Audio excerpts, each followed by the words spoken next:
Hello guys and welcome back to the channel Tem Sport. I welcome you guys once more where Barca have returned in an emphatic manner after the international break. Yes, where we saw a very magical display from the guys of Hansi Flick. Let's not forget that before this game, Barca and Osasuna have refused that they don't want to play this game on the 27th.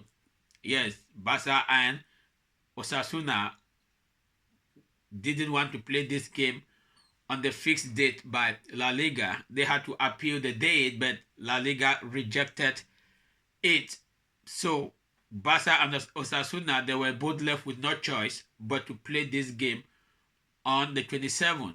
Why were Barca not in support or Osasuna not in support for this game to be played on the 27th? It was because they were just coming back from the international break. And the players needed some rest, but La Liga failed to see that and they never wanted to give these guys any rest.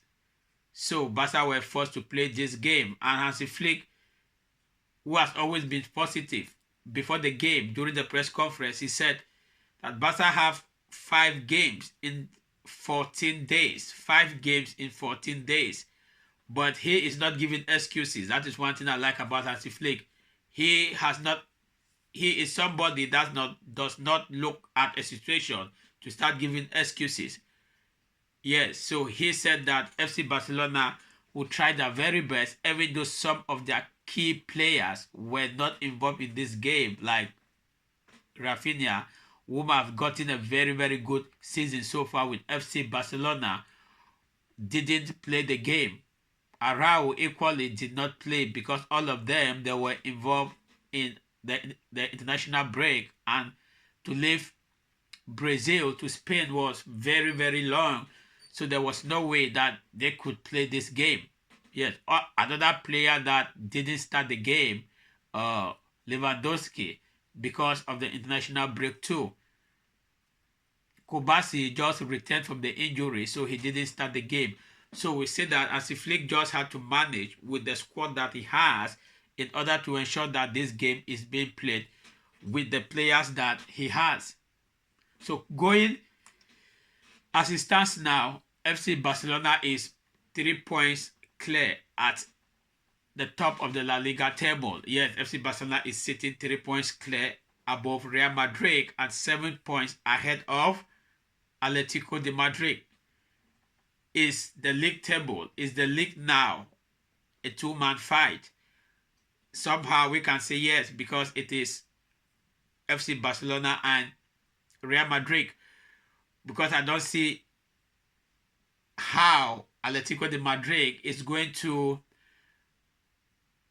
top the league table this season after being 7 points down FC Barcelona. But it is a game of football.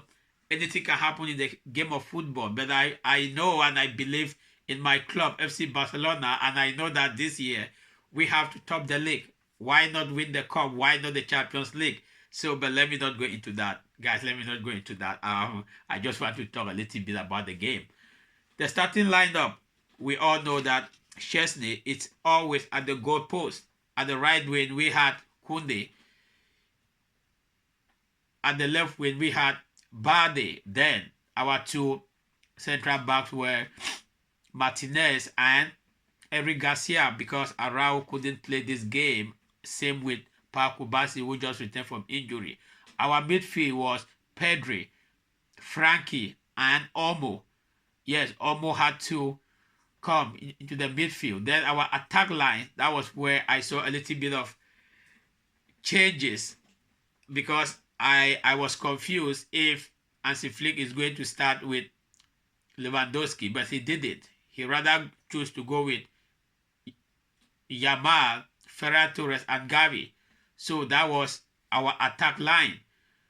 That was our attack line. It wasn't the best attack line, but it was okay to win this game.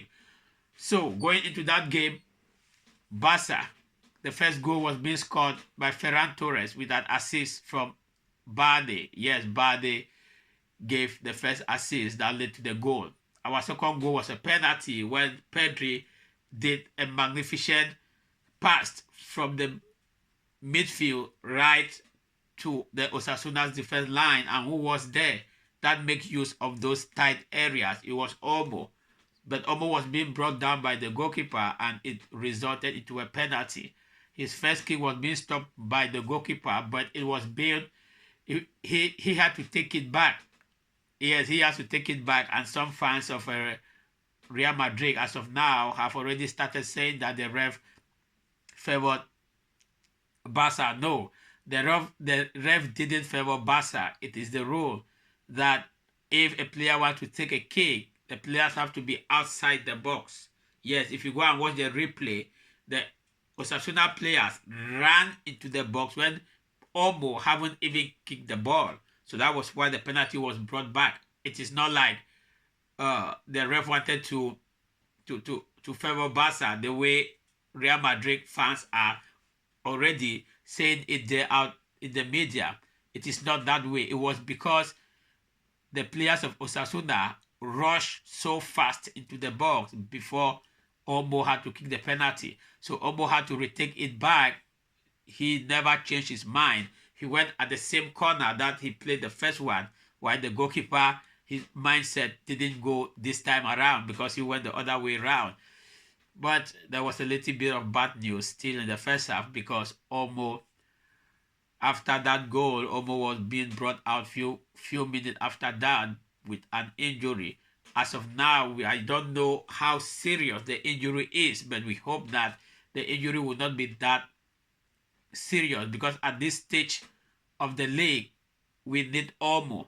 Yes, some will say, but we have some other players. We have Gavi. We know we have other players, but there are some key players that their roles are very, very important, and we cannot dispute that. So we just hope that the injury will not be such that Omo is going to be out for, let's say, 3 weeks or a month. But whatsoever be the case, I will bring some update here as concerns the injury of Omo. Yes, why the third goal was being scored by Lewandowski, who came in around the 68th minute in the second half, while he was being subbed by Ferran Torres. Yes, Ferran Torres went out. Then Lewandowski came in, and a few minutes after, he equally scored with an assist from Fermin Lopez. Yes, Fermin Lopez, who came in the place of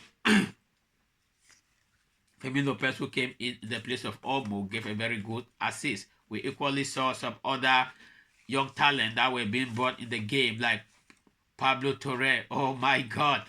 Guys, that is why FC Barcelona doesn't want to leave this guy to go. Yes, he is a very, very good midfielder, but he has not been getting a lot of minutes because of the type of players we have at our midfield at the moment, with the likes of Pedri, Marc Casado, who is injured,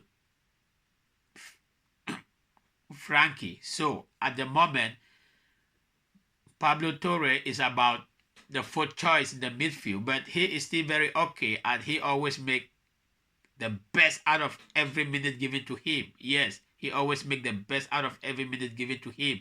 He was very, very instrumental, because even the third goal that was scored by Lewandowski, the person who took that ball and gave the pass to Fermin Lopez was Pablo Torre. Yes, Pablo Torre is very, very focused, and he always wants to have the least chance to play. Another player equally that came in towards the end of the game was Torre, and who equally missed a very good goal that he could have just scored with a clear goal given by Lamine Yamal, but he failed to convert it into a goal. Yes, he failed to convert it into a goal. So Osasuna were being defeated by FC Barcelona 3-0. Yes, the game was 3-0. The game was 3-0. Osasuna have to just suffer because FC Barcelona had everything in place to revenge from the defeat during the first half of this season. Yes, so FC Barcelona won 3-0. FC Barcelona won Osasuna 3-0. Thank you guys for always watching. Thank you guys for always supporting the channel. I will bring you more updates as concerns the game and other news as concerns FC Barcelona. Peace out. Vesca El Barça.